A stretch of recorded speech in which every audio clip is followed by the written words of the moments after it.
The high school. Yeah. I think it is.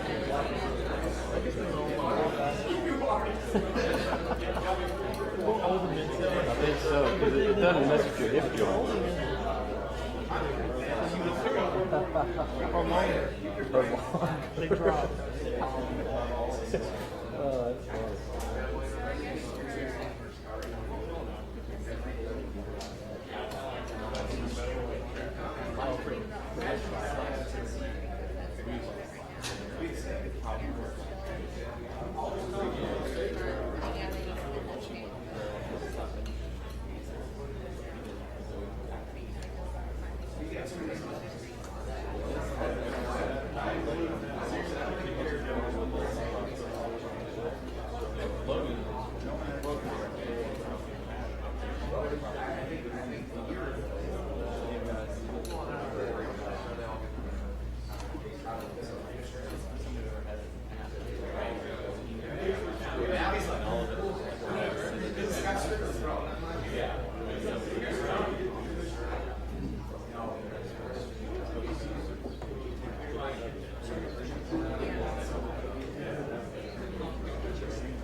All right, guys, a couple of quick announcements. Kickoff on Saturdays at 6:30 on the SEC Network. We'll have player interviews today at 1:45, open practice as usual at 5 o'clock. Just a reminder that men's and women's basketball day will be on Wednesday over at the PMAC, lunch at 11:45 in the Legends Club. Before we get started today, Joe Alleva is going to come up and talk a little football scheduling. He's going to handle the scheduling part of it. Coach O will talk football when he comes up. But if you can go ahead and silence your cell phones, and when you have a question, raise your hand. We'll get the mic over to you. Joe? Thank you, Michael. Good afternoon, everyone. I know there's a lot of speculation about scheduling of this Florida football game. I've been in contact with Commissioner Sankey over the weekend, and what I said the other day about this being very difficult to reschedule is still true. I think it's very difficult. One thing that we're going to hold very firm on is that we have a home game November 19th, and we're going to have a home game on November 19th. We are going to have a home game on November 19th. We are not going to change that situation. Other than that, I really don't have much else to report to you. I just want to tell you that it's a tough situation. It's a very tough situation to reschedule this game, and we'll have to see how it shakes out down the road. I'll be happy to take a few questions if you want.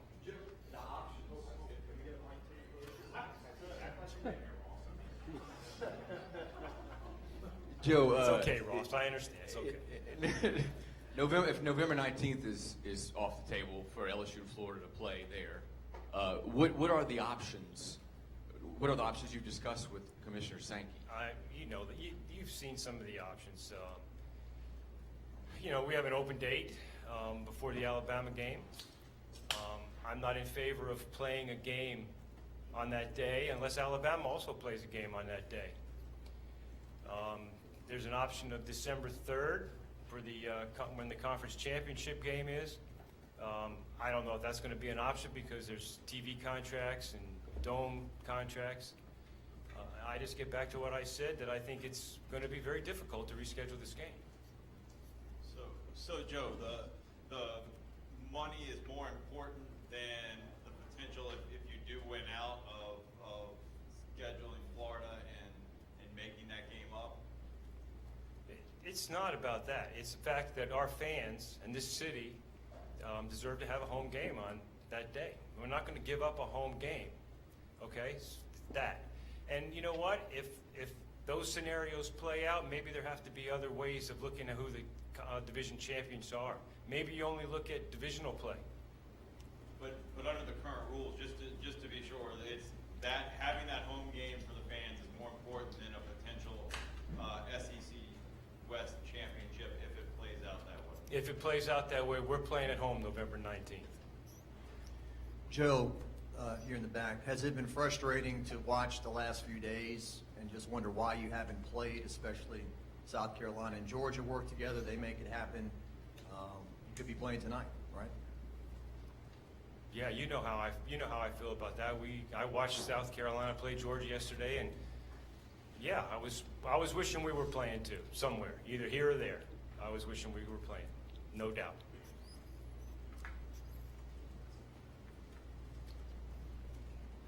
Is there still on the table that the game does not get played? And have they kind of mentioned this, but throughout the whole discussion, did the 7-1 versus 6-1? I know you just mentioned maybe just the West play would count. Kind of what has that dialogue been like? None. There hasn't been any dialogue. That was just me talking. That maybe we should only count divisional games. There has been no discussion at all about it. All right, Joe's got time for one more. Alex? Of the options on the table, would Florida coming here on the 19th and then 2 years in a row in Gainesville, is that one of the options being discussed? No, it hasn't been discussed. Thank you all. Appreciate it.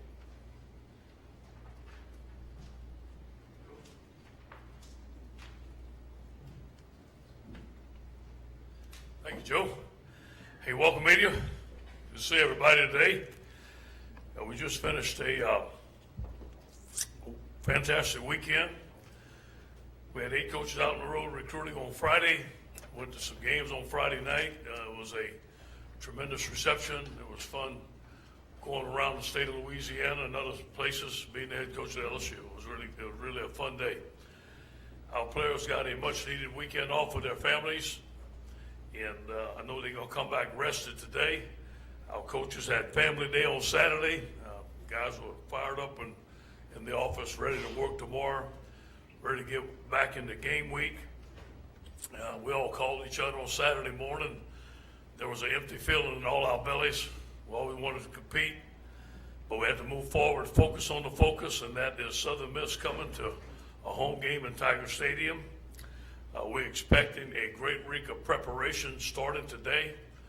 We've identified several areas on offense, defense, and special teams that we want to improve on this week, and we're going to start drills today to do that. And we think our team is going to come back fired up, ready to go, looking forward to playing at home in Tiger Stadium versus Southern Miss on Saturday. I want to talk a little bit about Southern Miss. They're 4-2. Jay Hobson, I know very well, has done a good job. His first year at Southern Miss, I know those guys are going to want to put on a good showing in Louisiana. There's several players from Louisiana, several coaches from Louisiana, and I know this is a big game for them, but it's not about them, it's about the LSU Tigers. They're -8 in the turnover margin. We're +1 in our new season. Offensively, they're spread up tempo, 10-11 personnel. They have 4 returning starters. They're averaging 532 yards per game. They're ranked 7th in the nation in total offense, scoring 40 points per game. Their top players, they have a very good running back in Edo Smith. He leads the team in rushing with 711 yards and has 7 touchdowns. Nick Mullins is a very good quarterback. And he has almost a 60% passing percentage, 16 TDs with 8 interceptions. And DJ Thompson is the leading wide receiver with 25 receptions for 251 yards.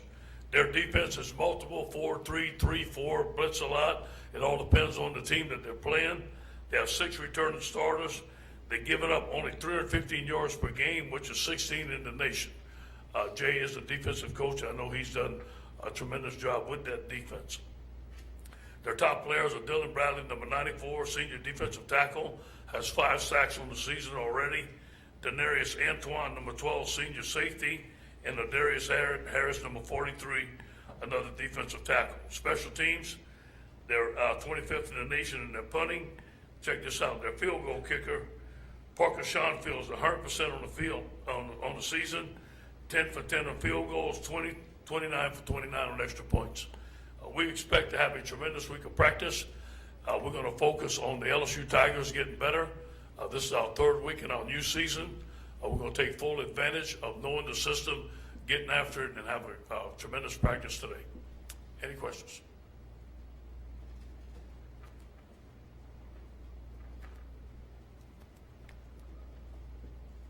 Coach on the left middle.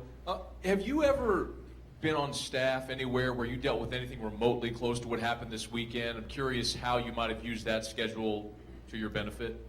No, this was new, and but we moved forward really quickly. You know, we treated it just like an open date. I tell you, what was the benefit of it is we got to practice for a team all week. We had great focus, we had great preparation, and then in turn we get to use a weekend as an open day, go out recruiting, and get our players rested.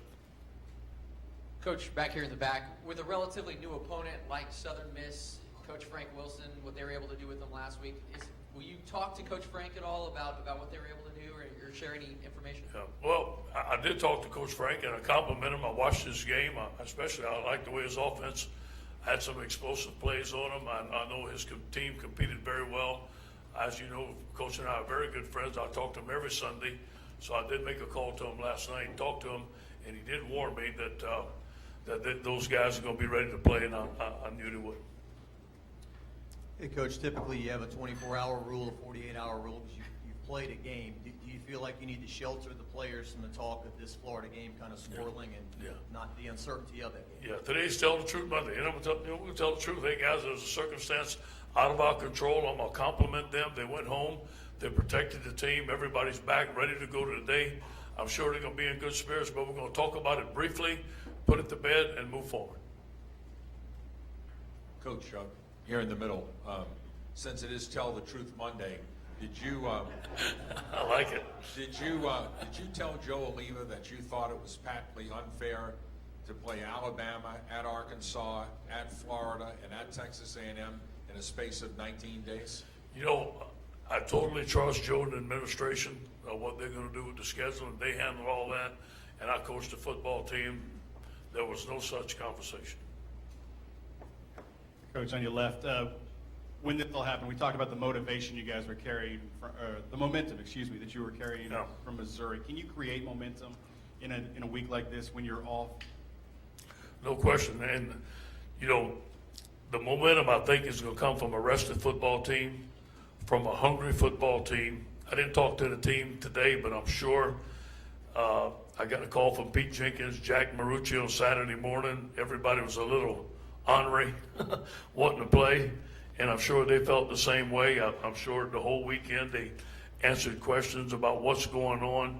It's going to be good to get back in a team meeting, talk about it, put it to rest, and focus on Southern Miss. So, yes, we will use it as an advantage.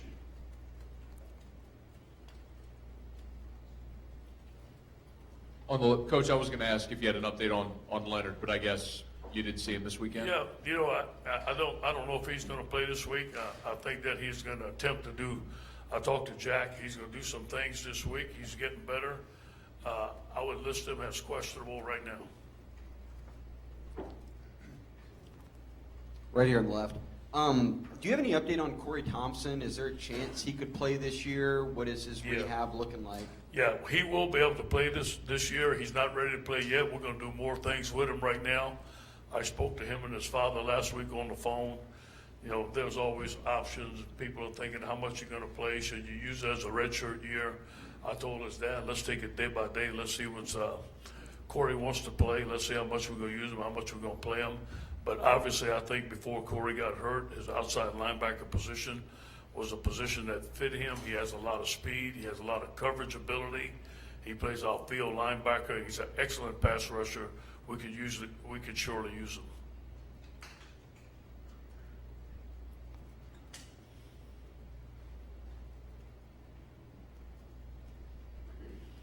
Hey, Coach, I know you can't talk specifically about recruits, but with this trip that you made, what kind of questions were you getting, and how did you answer them about LSU and football going forward?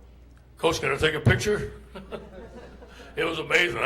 I love stopping and getting me a little energy drink. The fans were going crazy. It was wild, and I got to hit 10 schools.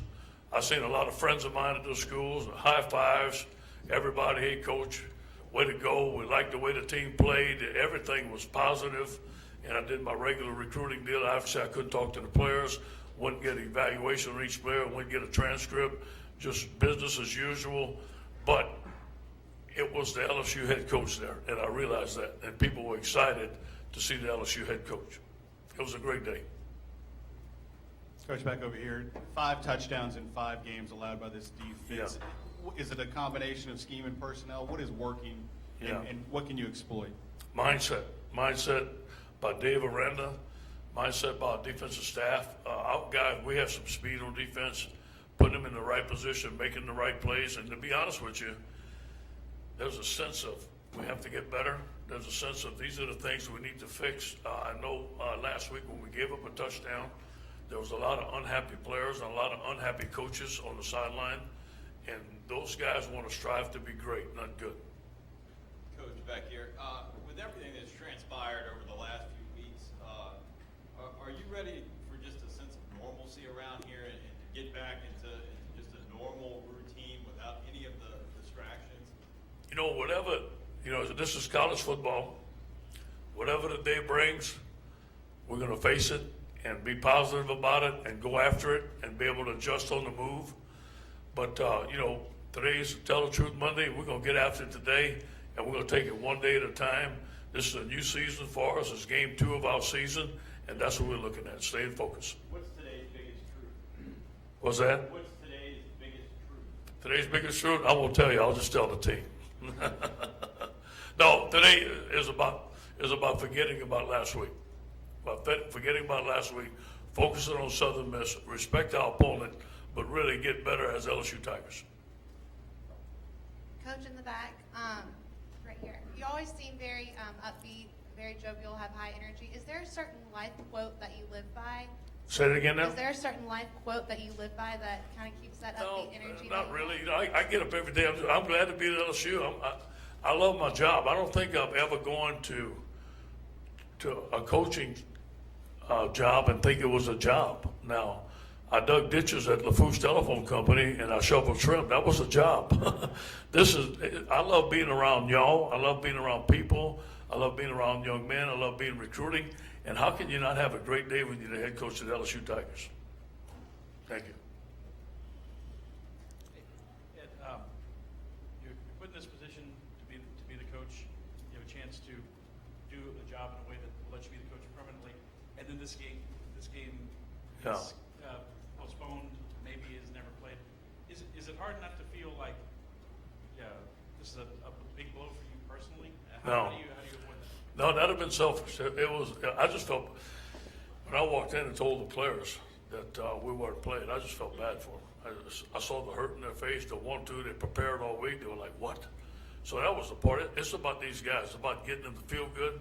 It's about these coaches. I can't talk great enough about our coaches just rallying together. See the look in their eyes when they come to work. Everybody's taking accountability, managing their position. There's new life in the office. People are happy. People are around. I go to Louisiana. Hey, coach, man, I love the way the team played. That's what it's all about. Anybody else? Why not, right? We talked about the fundamentals and kind of getting back to basics of football, but you've also shortened the practices. I'm interested to know how those two coincide. Oh, it's good. We have more individual periods than we ever had. It's not all about team. We teach part of the whole. We have about 75% of our practice is dedicated to the individual getting better. And 25% of our practice is dedicated to our team preparing for our next opponent. And I do believe that, when I was with Pete Carroll, you saw his teams get better throughout the year. And I believe a well-coached team, a well-prepared team is going to improve week to week. Coach, a lot of the high school coaches I've talked to talked about keeping Louisiana kids at home here at LSU. What do you tell them, and how much do you value talent in this state? Well, first of all, they know it. And I've recruited this state for a long time, and I'm glad to be wearing the purple and gold recruiting it. They understand. I'm friends with most of these guys, and most of these guys I've been with clinics with. Most of these guys have come by to our camp, so I think having a personal relationship with most of these coaches really help. It's not something that we go in there and we talk about. It's kind of understood and we move forward.